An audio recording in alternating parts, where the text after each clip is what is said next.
Hello and welcome to Goode Soil. This is episode 1 of the podcast.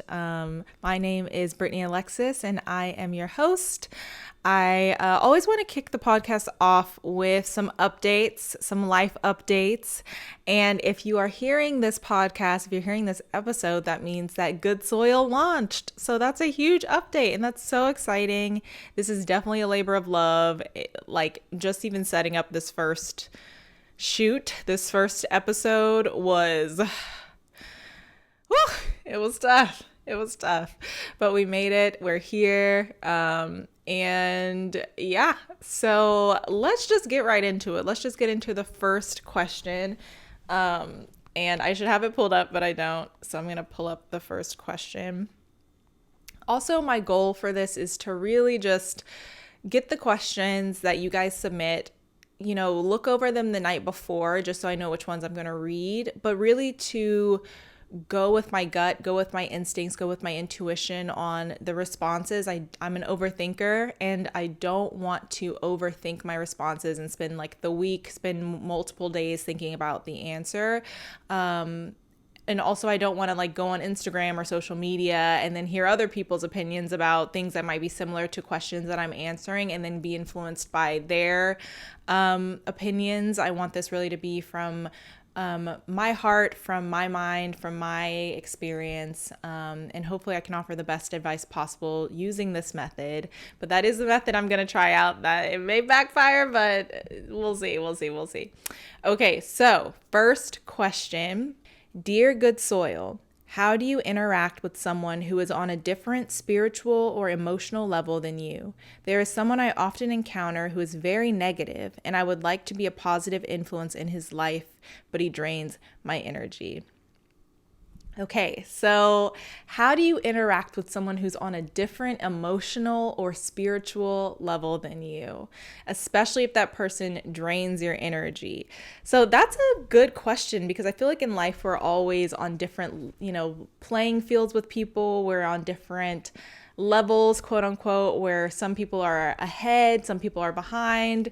When in reality, we all are just in our own lane. No one's actually, I think, ahead or behind. I think we are just different levels of maturity, spiritual maturity, and we all have to go through that journey of growth and growing. And if you get there faster than others, that's not a knock on anyone, and it's, not necessarily a pat on the back for you. It's just your particular journey. That is where you are in life, and that is where that person is in life. And there's no better or worse position. Now someone's playing the horn outside. Oh, podcasting. So to answer your question, how do you interact with someone on a different spiritual and emotional level?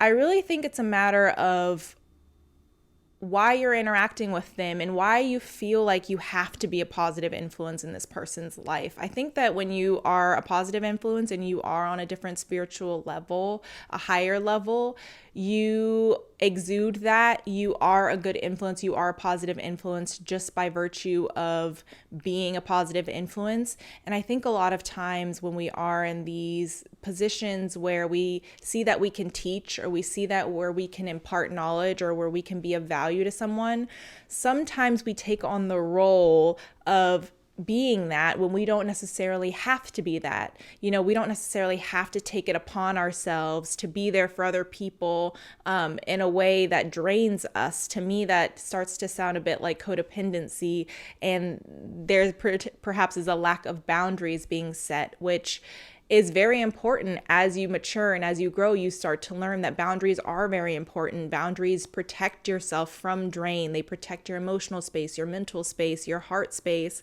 So it's important to me to just really look at your language here. I don't know the full context of this, but what I'm hearing is you would like, and I would like to be a positive influence in his life, but he drains my energy. And it sounds like this is something you want to do. I don't know if he's asked you to take on this role. I don't know if he's asked you to be some sort of spiritual mentor, but it sounds like you want to be, but it's causing problems. And that's where I would start to look at the codependency of, are you taking on some sort of role you feel like you have to take on? Is this something that is coming from a place of love or coming from a place of control? Do you feel like if you are not a positive influence in this person's life on a very hands-on level, that this person won't grow, that this person won't mature spiritually, that this person won't make whatever destination they believe or you believe that they should be at?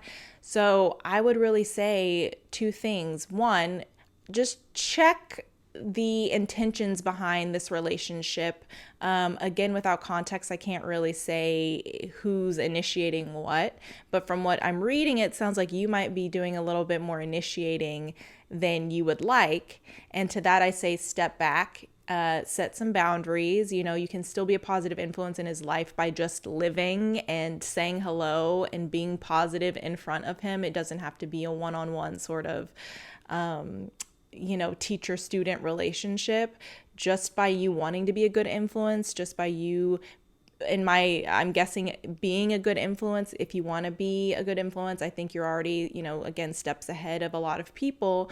Then just live, just lead by example, and this person will be okay. This person will mature. This person will grow by watching what you do, by learning from you. Maybe not hands-on, but they see how you say hello to people. They see how you interact with strangers. They see how you interact with, staff and from, every level of person that you may interact with, every type of person. You just being a good person, I think, will rub off on this person in more ways than maybe you're giving credit for. So I would just say, really just work on being a positive influence in your own life, working on being a better human in your own life, and that will translate to this person. But also setting those boundaries. If they are initiating, saying, I can only talk for 5 minutes, or, I'm on my way somewhere, but can we talk, later when you have the capacity to do that? I would just say, as we get in as we rise and as we continue to mature spiritually and emotionally, we do realize that boundaries are so mature and so important. So, don't feel like you have to do this for this person. Don't feel like you have to be the only, the positive influence in this person's life. I would still say do you, still focus on you, still take care of your energy, because when your energy is drained anyway, and this person is the reason for it, you're going to start to resent them if you haven't already. Your interactions are going to probably deteriorate. Your relationship will likely deteriorate because you are likely feeling resentment, and you may not be as positive in their life in the long run anyway if there is resentment and energy suck and all of that anyway. So boundaries, and that was a great question. Thank you for submitting it. Okay, so we're gonna move on to question number 2, which is, Dear Goode Soil, how do I live an authentic life and not try to just please people? So this is a lot like our last question, which is, how do I do this thing and not, lose myself in the process and not lose my emotional footing and my mental capacity and my sort of spiritual well-being while also being a human on the planet? which is a great question. And oftentimes I'm still figuring this out. I don't think anyone has perfected this thing called authenticity in life, but I think, the more we grow and the more we learn about ourselves, the closer we get to being that person, more consistently, more frequently, and in more spaces. And I really do think the best way to live an authentic life is to try to live an authentic life. I think it's to try to understand who you are, what makes you tick, what makes your heart flutter, what gets you excited, and to really prioritize those things in your life. And I think by virtue of doing that, you can't help but be authentic. You can't help but, kind of exude a confidence, exude an authenticity that comes with you being in the places and spaces and being with the people that you love and who love you. So get acquainted with who you are first. I think we try to be authentic before we really know who we are. So we're like, I'm trying to be authentic, but I'm doing all these things that I hate. So it really is, what do you like to do? And if someone is doing something counter to that, or they want you to do something counter to that, you know what you want to do, and therefore you can set the boundary. Therefore you can say no. And the people pleasing, sometimes we do know who we are and we do know what we like, but the people pleasing gets in the way. And the people pleasing really comes from a place of you not believing you deserve to be who you are. You deserve to want the things you want. You deserve to love the things you love. So before you can even be authentic, you really do have to go to the root of the people pleasing. Why do you feel like you have to please these people? Why do you feel fear when you're not people pleasing? Why do you feel anxiety when you're not people pleasing? Why do you feel uncomfortable to say no? Why do you feel these things? Do you feel like you're going to be rejected if you say no? Do you feel like you're going to lose love if you say no and set boundaries? Do you feel like you are not going to achieve your goals and reach your dreams if you set boundaries and not please these people? You really have to get to the root cause of it and ask yourself, is love, or this perceived love that I want from these people, more important than the love I have for myself, more important than myself, more important than how I feel about myself, how I feel within myself? Are these people more important? And a lot of times when you're people pleasing, the answer is yes. Yes, they are more important. Yes, my boss is more important. Yes, these people who I want to like me are more important. But that is what this podcast is all about. It's realizing that you are important. You are the most important thing in your life. And that's not selfish. That's self-full. That is how you get full. That is how you pour out to other people. That is how you can walk around this planet and be as authentic as you can, because you're rooted in yourself, because you're grounded in something, because you know that you love yourself and that you like yourself, and that the spaces and places you go in don't have to love you. You have to love them. And within that, you will find and attract the people who do love you and who do see your authenticity and who do see your light. So it really is, people pleasing is sort of the chicken before the authentic egg. You are authentic. You were born authentic. You were born original. So anything that is not that is fear and shame and guilt and all of the things that kind of pile up on us as we go through this life, as we have hardships, as we have trauma, as we meet people who hurt us and, who we hurt and who we carry that shame for.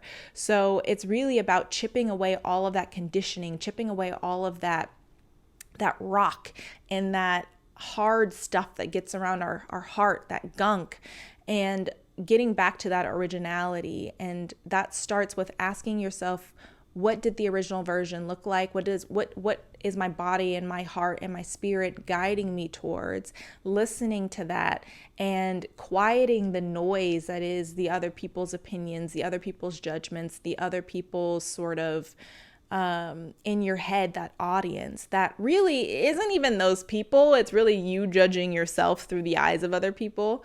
And just getting back to that originality. And it starts with saying, baby steps, saying no to little things and being uncomfortable and sitting in that discomfort and being like, oh, I said no. I really should have said no. I should have said yes. Now they hate me. Going through all of that is a part of the process. You're not crazy to feel like crap after you say no for the first couple of times. But as you keep doing it, as you keep practicing being you, it's all a practice. Everything's practice. Love is practice. Self-love is practice. Confidence is practice. Your gifts and talents take practice. Everything is practice. So as you continue practicing saying no, as you continue practicing putting yourself first for a change, as you practice setting those boundaries, as you practice not answering the phone when someone calls and sitting there and being like, oh, doing all the stuff you have to do and jumping around and being like, oh, I can't do this.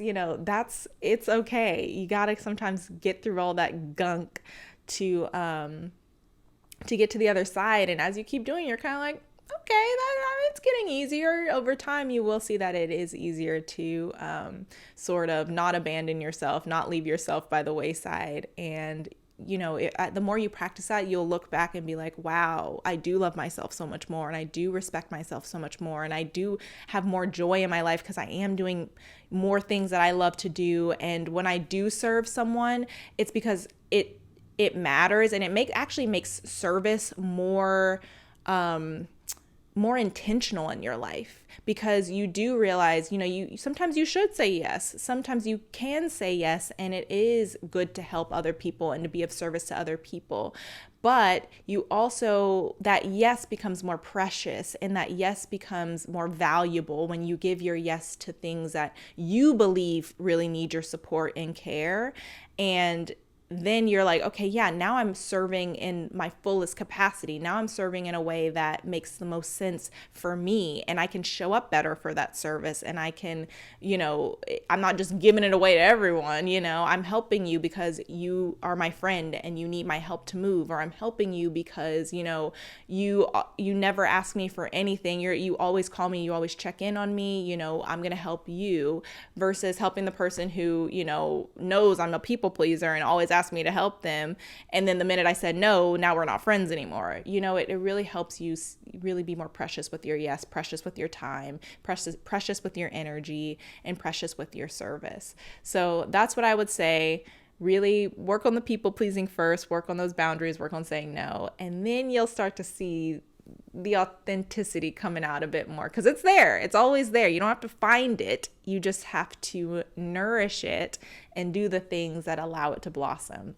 So that is my answer to that question. All the things we go through, we all go through them. We all are human. We're all messy. We all have these, things, triggers, traumas, negative thoughts, negative views on things, more times than not on ourselves.